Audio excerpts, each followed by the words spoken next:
આ તરફ અમરેલીમાં પણ સતત 6 દિવસથી કમોસમી વરસાદ ખાબકી રહ્યો છે। ખાંભા ગીરના ગ્રામ્ય વિસ્તારોમાં ધોધમાર વરસાદ ખાબક્યો।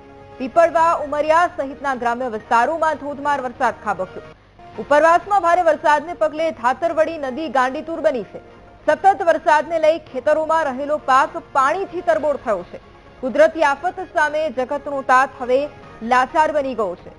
સૌરાષ્ટ્ર પંથકમાં અવિરત વરસાદ। અમરેલી જિલ્લામાં પણ 6 દિવસથી કમોસમી વરસાદ વરસી રહ્યો છે। ખાંભા ગીરના જે ગ્રામ્ય વિસ્તારો છે ત્યાં અવિરત વરસાદ વરસી રહ્યો છે। ધોધમાર વરસાદને કારણે ગ્રામ્ય પંથકમાં ઠેર ઠેર પાણી ભરાઈ ગયા છે। પીપળવા, ઉમરિયા સહિતના ગ્રામ્ય વિસ્તારોમાં વરસાદી પાણી ભરાયા। ઉપરવાસમાં એક તરફ ભારે વરસાદને પગલે ધાતરવડી નદી પણ ગાંડીતુર બની છે। એક તરફ સતત વરસાદને લઈને ખેતરોમાં રહેલો પાક છે તે પાણીમાં તરબોળ થઈ ગયો છે। કુદરતી આફત સામે જગતનો તાત લાચાર બન્યો છે।